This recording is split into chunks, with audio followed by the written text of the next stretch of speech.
क्या आपने कभी सुना है कि भगवान खुद अपने मंदिर से बाहर निकलकर किसी भक्त के घर भोजन करने जाए?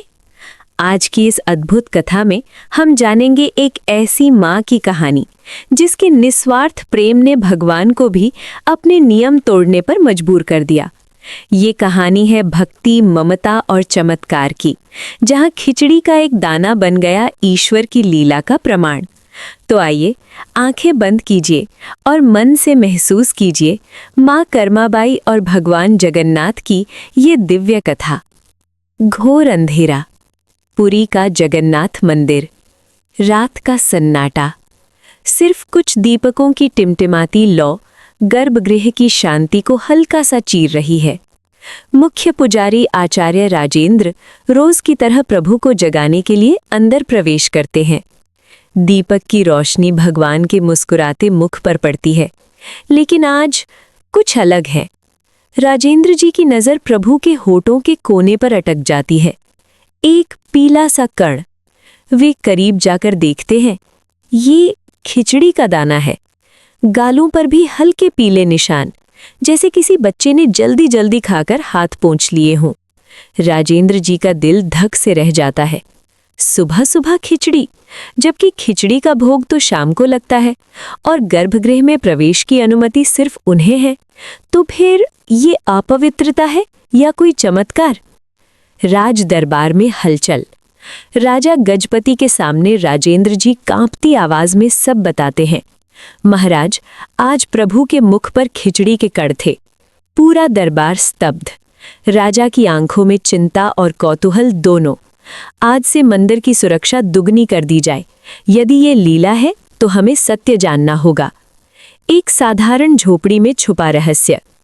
पुरी से दूर एक छोटी सी कुटिया, मिट्टी का चूल्हा, बाजरे की खिचड़ी की सौंधी महक। कर्माबाई, चेहरे पर ममता और भोलेपन की झलक।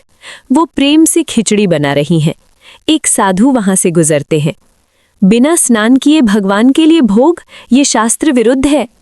कर्माबाई मासूमियत से कहती हैं, मेरा लाला सुबह भूखा हो जाता है, मैं देर कर दूंगी तो वो परेशान होगा।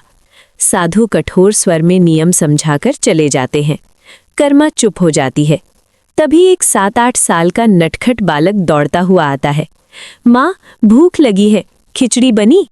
कर्मा मुस्कुराकर उसे खिला देती है। बालक चाव से खाता है। उसकी आंखों में दिव्य चमक है। मंदिर में फिर वही चमत्कार। अगली सुबह कड़ी सुरक्षा के बावजूद फिर वही दृश्य। प्रभु के मुख पर ताजी खिचड़ी के निशान। राजा स्तब्ध। ये किसी मनुष्य का काम नहीं।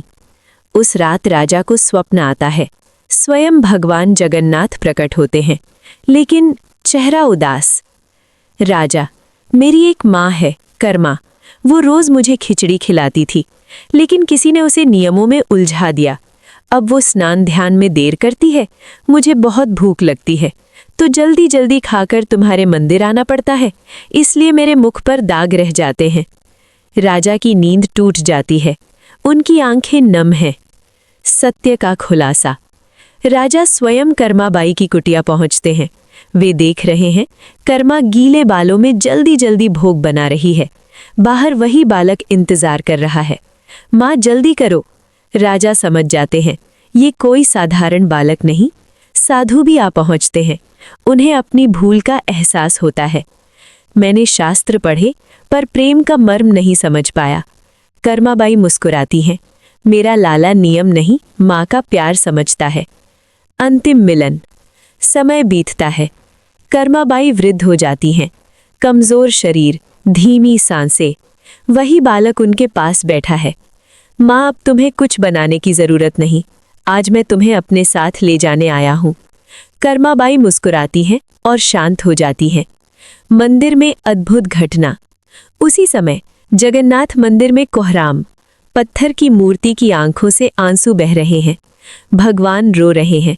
राजा को फिर स्वप्न आता है, मेरी माँ चली गई, अब मुझे सुबह खिचड़ी कौन खिलाएगा? राजा की आंखों से भी आंसू बहते हैं।